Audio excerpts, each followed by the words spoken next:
तू इधर उधर की ना बात कर, ये बता कि काफिला क्यों लुटा। तू इधर उधर की ना बात कर, ये बता कि काफिला क्यों लुटा। मुझे रहजनों से गिला नहीं, तेरी रहबरी का सवाल है। सलाम, नमस्ते, सत श्री अकाल। मैं हूं आपके साथ हर्षिता मिश्रा और आप देख रहे हैं टाइम्स मेल। भारत में रहने वाला हर व्यक्ति हिंदू है। हिंदू कोई धर्म नहीं है बल्कि जीवन जीने का एक तरीका है। भारत में रहने वाला हर व्यक्ति चाहे जिस भी धर्म का हो, मानता हो, लेकिन वो एक हिंदू है।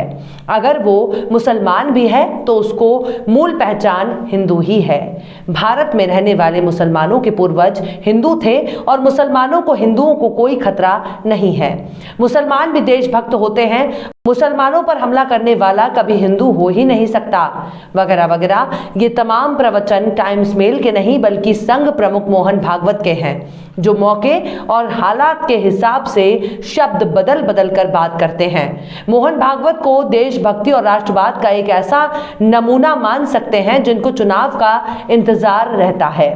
चुनाव नजदीक आते ही हिंदू खतरे में पड़ जाता है। जब चुनाव बीत जाता है तो उनकी नजर में मुसलमान भी देशभक्त बन जाता है और मुसलमानों को हिंदुओं से डरने की जरूरत भी नहीं होती।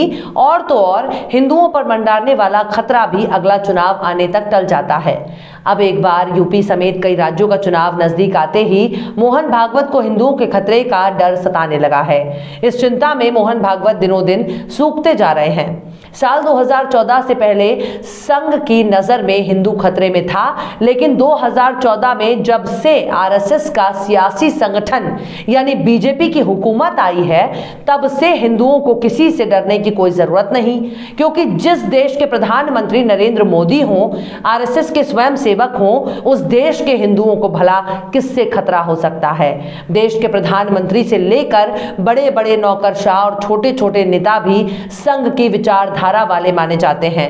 एक तरह से आप कह सकते हैं कि देश में जब मुगलों की नहीं बल्कि संघियों की सरकार है, संघी मतलब कट्टर हिंदू। लेकिन चुनाव नजदीक आते ही मोहन भागवत को हिंदू खतरे में नजर आने लगता है।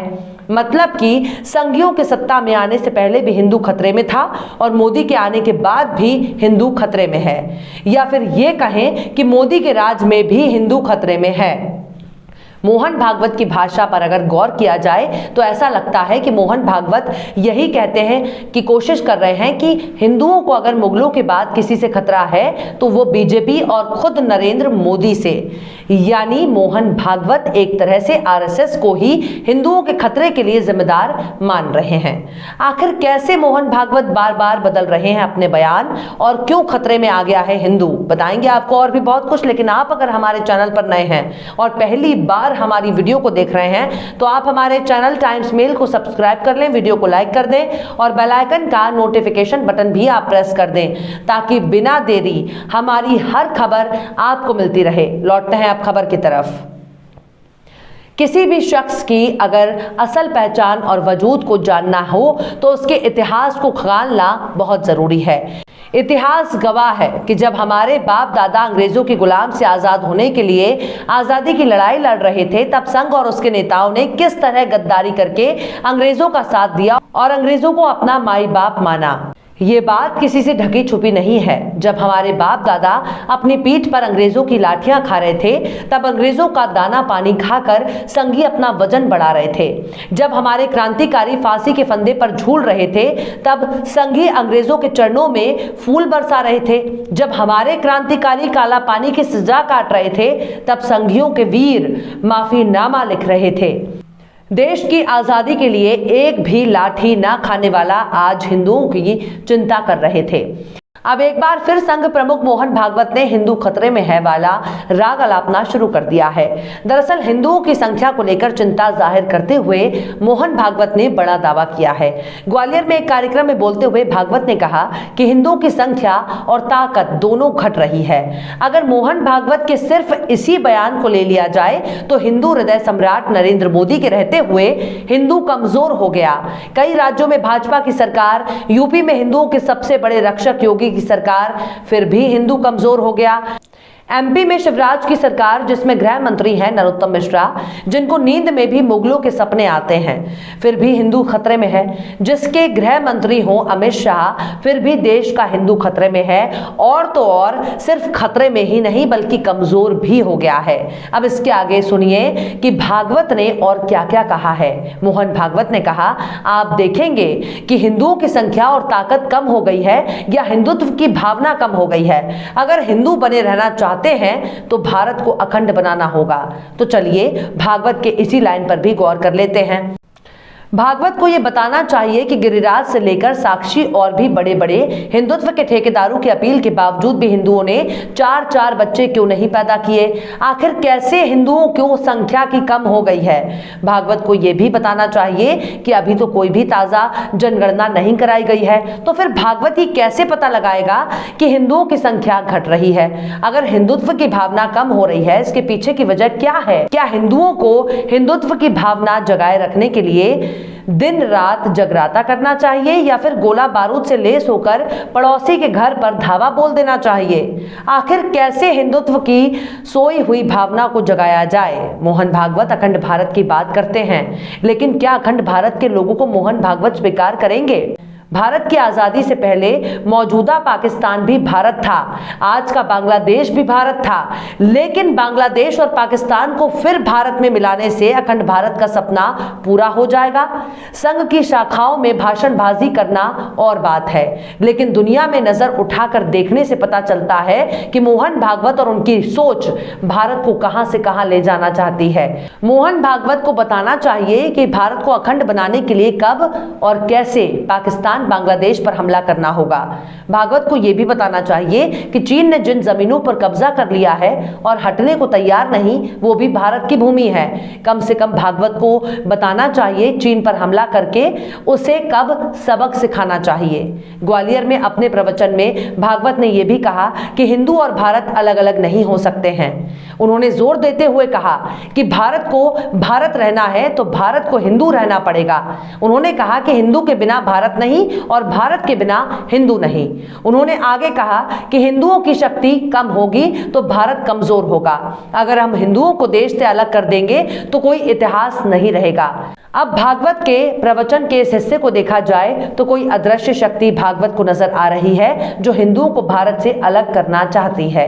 जिस चौकीदार के होते हुए चीन कांप रहा है, पाकिस्तान पैंट में सूसू कर रहा है और बांग्लादेश सिर झुकाए खड़ा है, उस देश में हिंदुओं को कैसे खतरा हो सकता है। अच्छा चलिए, एक बार अगर मोहन भागवत की बात को गंभीरता से ले भी लिया जाए तो जिस देश में 100% जनसंख्या हिंदू है उससे किससे खतरा हो सकता है, क्योंकि भारत में रहने वाला हर शख्स तो हिंदू ही है। अब कहेंगे कि भागवत का क्या है, वो बरसाती मेंढक है, कभी कुछ बोलते हैं तो कभी कुछ। तो फिर भारत में हिंदुओं की जनसंख्या 100% करने के लिए यहाँ के जो अल्पसंख्यक हैं उन्हें या तो देश से बाहर कर दिया जाए या फिर उनका धर्म परिवर्तन करके हिंदू बना दिया जाए, तब तो हिंदू को किसी से खतरा नहीं होगा ना। भागवत जब भाषण दे रहे थे तब उस वक्त मध्य प्रदेश के मुख्यमंत्री शिवराज सिंह चौहान के साथ साथ संघ के कई बड़े नेता मौजूद थे।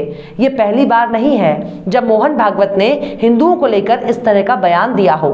इससे पहले 25 नवंबर को नोएडा में संघ प्रमुख ने कहा था कि भारत ने बंटवारे के समय एक बड़ा झटका देखा था जिसे भुलाया नहीं जा सकता और जिसे कभी दोहराया नहीं जा सकता।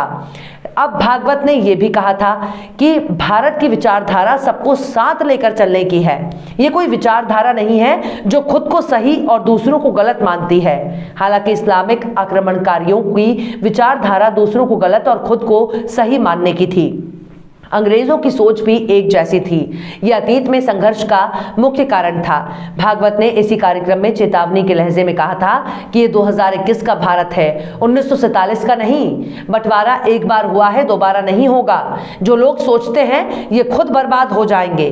काश भागवत की तरह दुनिया का हर देश इतना ही ज्यादा कट्टर और नस्लवादी होता, क्योंकि भारतीय दुनिया के कोने कोने में बसे हुए हैं। उनको अपने देश में वापस आना चाहिए। भारत को एक 1000 साल पहले ले जाने में मदद करनी चाहिए, ताकि भारत को बैलगाड़ी और गुफाओं वाला देश बनाया जा सके, क्योंकि रेल से लेकर प्लेन और प्लेन से लेकर भाषण देने वाला माइक तक विदेशियों से बनाया है।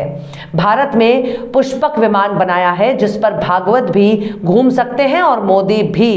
बहरहाल चलते चलते आखिर में गोरख पांडे ने भी क्या खूब फरमाया है, राजा बोला रात है, रानी बोली रात है।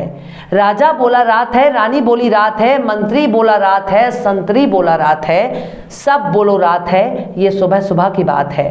फिलहाल इस वीडियो में बस इतना ही। ये वीडियो आपको कैसा लगा कमेंट बॉक्स में आप जरूर बताइए। वीडियो पसंद आए तो लाइक करें। हमारे वीडियो लिंक को फेसबुक, ट्विटर, व्हाट्सएप पर अपने रिश्तेदार, यार, दोस्तों को भी शेयर करें। और बेबाक, निष्पक्ष, स्वतंत्र पत्रकारिता को सपोर्ट करने के लिए आप हमारे यूट्यूब चैनल टाइम्स मेल को जरूर सब्सक्राइब करें। और हाँ, बेल आइकन की घंटी वाली बटन आप जरूर दबा दें, ताकि आपको हमारे आने वाले नए वीडियो की नोटिफिकेशन फौरन ही मिल जाए। फिर मिलते हैं किसी और वीडियो में एक नई खबर के साथ। हर्षिता मिश्रा को दीजिए इजाजत। जय हिंद।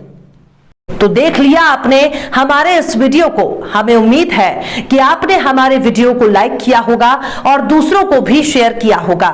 अगर अभी तक आपने हमारे चैनल टाइम्स मेल को सब्सक्राइब नहीं किया है तो जल्दी से सब्सक्राइब कर दें और बेल आइकन भी प्रेस कर दें।